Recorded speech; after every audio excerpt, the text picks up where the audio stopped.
A very good morning, children.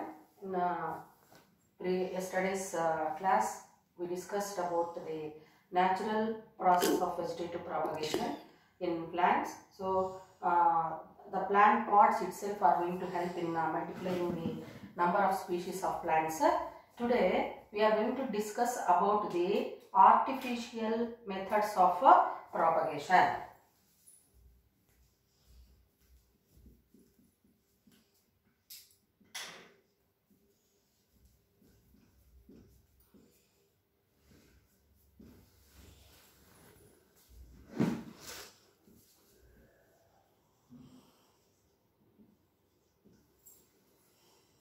Artificial methods of propagation means what?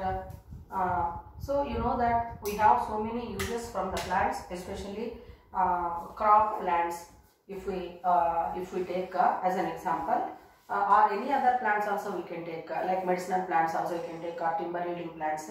So we have so many benefits from the plants. We have so many uses from the plants. For example, crops, if we take, fruit yielding plants are there, flower yielding plants are there, and grains are there, like food yielding plants. Okay, so they are producing food or flowers or any other goods we are going to get, or things we are going to get from the plants. So now population, it is increasing, and the food production. So we have to see. So to bring the needs of the population, what we have to do? We are going to produce a large number of plants by following artificial methods of propagation in plants. So what is the benefit of this artificial methods of propagation? We can get desirable characters. What are called desirable characters? Means we want plants with disease resistant variety, then can give good yield of the crop, can be grown in any climatic conditions. So that desirable characters we want in the plants, and that is happening because of the methods which are followed by us. So artificial methods, is it clear to you? So which help in multiplying the species of the plants. So now what are the different methods of artificial propagation we are going to learn? Means first one is layering.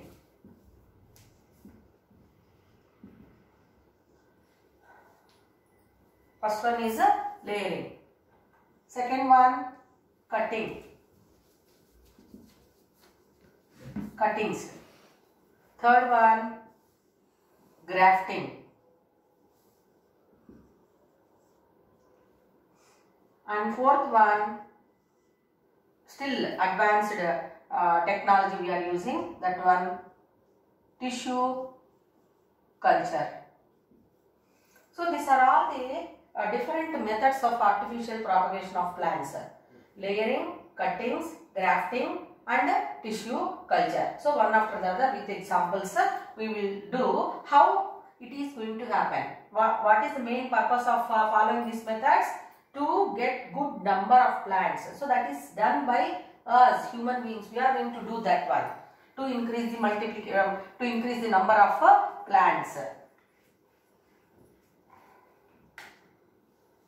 So layering. So first we will discuss about layering. So layering is a type of artificial method of propagation. How it will be done?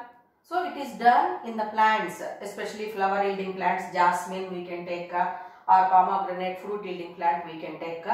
How it is going to be done? So the plant stem portion, whichever is very much close to the ground, is selected. Okay, so leaves are there like this.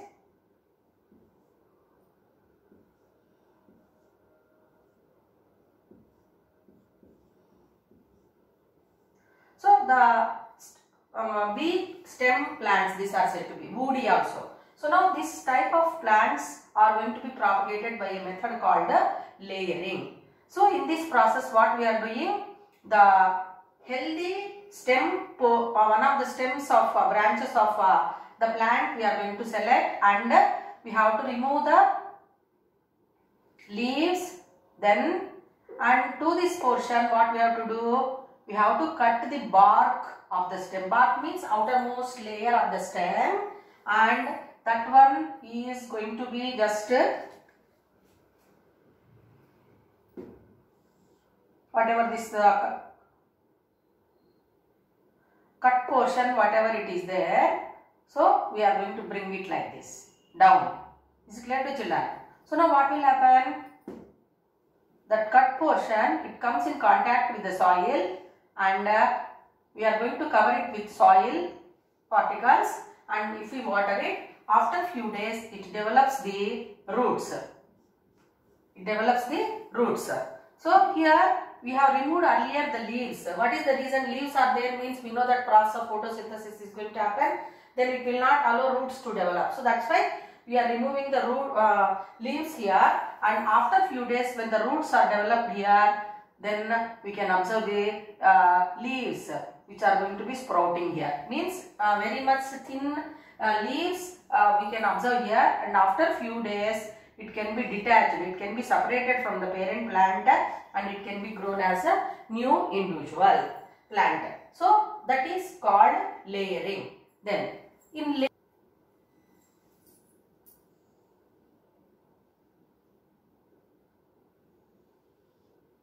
so nodal regions also we have to observe here in layering. So you know that what is the meaning of nodal region. So wherever the leaves are going to develop, so this portion we call it as nodal region. Is it clear to children? So like that we have to observe, and we have to keep this portion under the soil, and if we water it by covering it with soil particles, after few days here we observe the new leaves. So that one we call it as a layering. So here this layering as we are doing here in the soil, so it is called as ground layering. Ground layering. Is it clear to you? Even this layering process is also done in air also. That one we call it as air layering. So in that part we have pomegranate plant, mango plant. Okay, so we have to take a potted plant or a tree. So now what we have to do? So branch which is very much healthy we have to select, and we have to remove the bark, and we have to cover it with soil particles where it is kept in a polythene cover. So after few days here it is going to develop the leaves, and here roots we can observe. So this portion is cut and it can be grown as a new individual plant. So that one we call it as a air layering. Now we will discuss about another method, that is cutting. So it is a common method which we are observing in our surroundings or in our day-to-day life. Even in your homes, if you are growing any plants, if you are very much interested in growing plants, especially flower yielding plants, you will be asking, "Naku komma istava, rose komma istava," like that, or any other flower yielding plant. So what we are going to do? We are going to select the healthy part of the plant, and it is going to be separated from the parent plant. So here branch is there, and just we are taking this cut portion of the branch and we are going to sow it in the soil, or we are going to keep it in the pot again. So after few days we observe the leaves. So that one we call it as a cutting. Is it like stem cuttings are there, root cuttings are there. So here by this method in a large scale, sugarcane is going to be propagated because of cuttings. Even rose plants or other jasmine plant also, then Nandivardhanam plant, all these plants, even hibiscus plant, all these are going to be propagated by cutting method. So now I think you have observed sugarcane how it is grown. So we are going to observe the sugarcane stem like this. Nodal regions, here we can observe the birds. So the farmers are going to cut the portion which is having good qualities, and this is going to be just sown in the soil in a slanting manner. So after few days from this bud, it is going to develop the pods, leaves, everything is going to come. So that one we call it as a cutting. Is it clear to children? Then we come to the grafting, other method.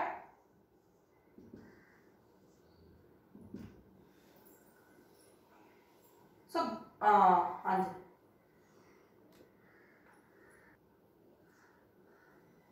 this artificial method grafting is widely used in nowadays. So here two important points you have to remember. So what are those 2 points? One is said to be scion and other one is said to be stalk. Scion and stalk. So in grafting, what they are going to do means, so scion, what is the meaning of scion? Scion is a plant part without roots, Then the scion is having the characters, good characters. So what are the good characters or desirable characters means? Earlier also I said you, that is disease resistant, you can take, then giving good yield, it can be grown in any condition. So like that, so all these are having this scion. So scion is a plant part without roots,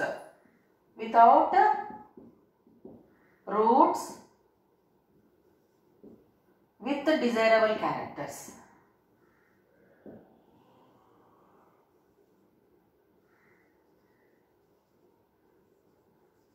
All the desirable characters, okay, good number of flowers or good number of fruits, disease resistant variety, like that all these characters will be observed in that particular plant and that plant is selected for grafting. So that portion we call it as a scion. And stalk means, stalk is the plant part, that is stem only, where it will have the roots. You know what is the use of stalk? Stalk, as it is having roots, it is even attached to the, it is present in the ground. So this stalk is going to help in providing nourishment, nutrients to the scion. So here what is happening? The 2 parts of 2 different plants, stalk, scion. So they brought very much close to each other, and where the tissues of those 2 plants are going to be connected and they are entwined with the thread or polythene cover, and after few days the tissues of these 2 plants are going to be working, retaining their own characters. Okay, so stalk will retain its own characters and scion will retain its own characters, and both are going to live together, and it can be giving the good yield of the crop. So nowadays we observe different varieties of grafting varieties of roses with the different colors we are observing, and different varieties of mangoes we are going to observe, and other fruits we are observing. That is all because of grafting method. So what is meant by scion, stalk? You will be given questions, 1 mark questions. So scion means, scion is a plant part with desirable characters and it doesn't have the roots. Then stalk is the plant part, stem, where it is having roots. Is it clear to children? So one example we can observe. So different types are there, like tongue grafting, cleft grafting, approach grafting. So like that different methods are there in this grafting. So now, so you know that it is said to be scion and stalk. So stalk is growing in the soil, and the stalk is the upper means nodal regions, roots, leaves, branches are cut in the stalk, and even scion also the leaves are cut, and these 2 tissues are of the plants are brought closer and they are intertwined with the thread, twine thread. Is it clear to children? So after few days we are providing every day we are providing water to this. After few days we can see on the scion we can observe the development of the plant pods. So how it is going to get that one? Because of stalk. Is it clear to you? And it is retaining its characters and it is giving the good yield. So where it will be beneficial for the farmer. So that is said to be grafting. So till now we discussed about layering, cutting, grafting. All these are said to be the traditional methods of artificial propagation, and we are going to get good varieties of plants. Is it clear to children? Means fruits in big size or seedless fruits like the tomato hybrid varieties we are going to get. All that it is happening because of this three grafting method. Is it clear to you?